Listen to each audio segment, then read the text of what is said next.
Merry Christmas, everybody. This is Chris from the Humble Holy Lady.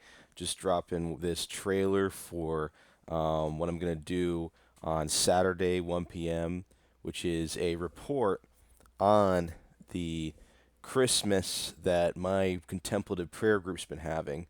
Um, and of course, with Christmas, I'm adding Advent, which is the preparation towards Christmas. And we have really been touched by God this month and the month before this month, the month of November, because of our consistent prayer. And um, I'm opening up this discussion because the point of my stream is to not only discuss the mystical experiences of Christmas and our mystical experience, but to talk about where we went wrong. Um, the materialism, the exterior focus of Christmas. Oh, we need it to be a white Christmas. It needs to be snowing. We need to have ornaments, lights, etc. The me attitude obviously has infected Christmas for a while. And although I love all those things, the interior life has quickly been drained away. The only interior life people have is the eggnog. They put that in their interior and they get a little bit of Christmas joy. But what do kids tap into during Christmas? And what can we tell our kids about not just the true meaning of Christmas, but the experience of Christmas? Why they're giddy on Christmas? Why there's something special about that day? The energy that's put out during Christmas. And that's the mystical side of Christmas. Okay? And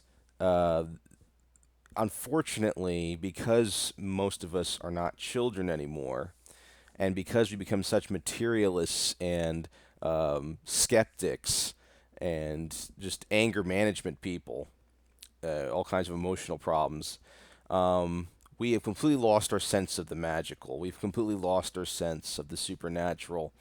And my thesis is it never left. We just stopped listening to it. In our haste to disprove Santa Claus, who was a real person, by the way, we have discarded something even more amazing than a guy who drops off presents on your roof. Because that guy represents actually a very real thing that can happen to you on Christmas um, if you're open to it.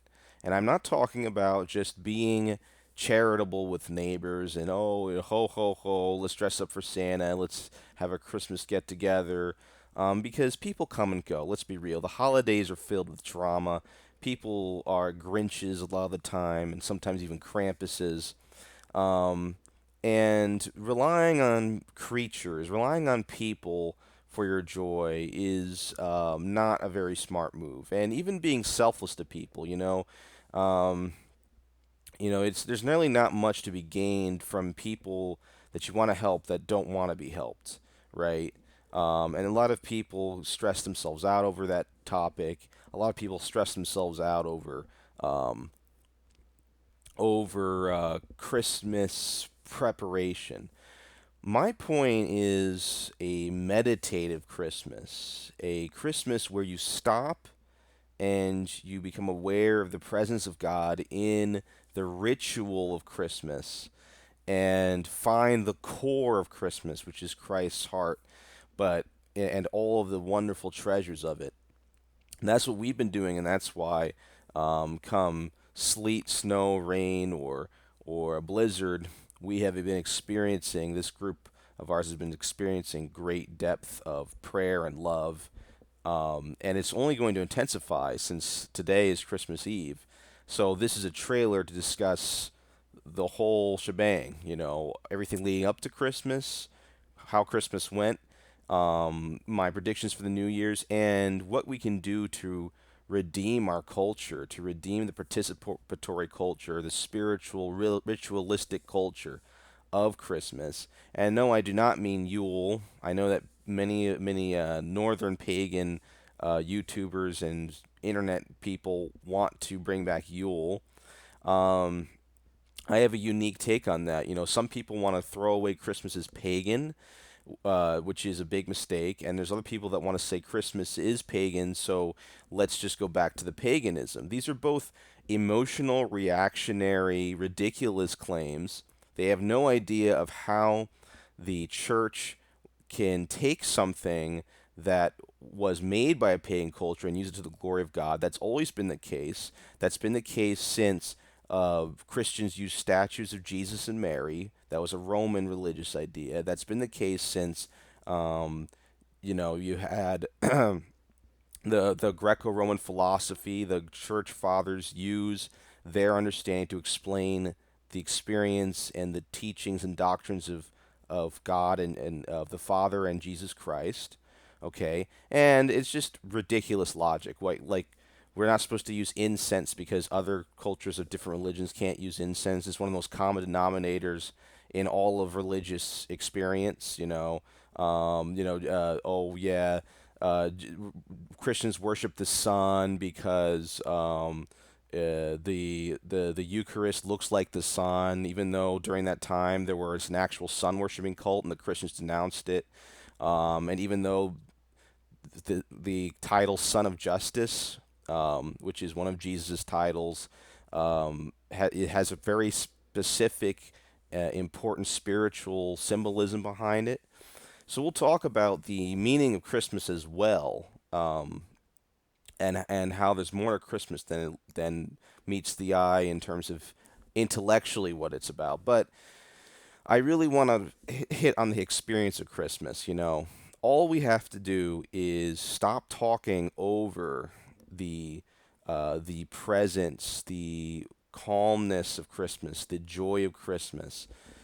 We stop talking over it, stop being noisy, and just appreciate what Christmas stands for. Reflect on it.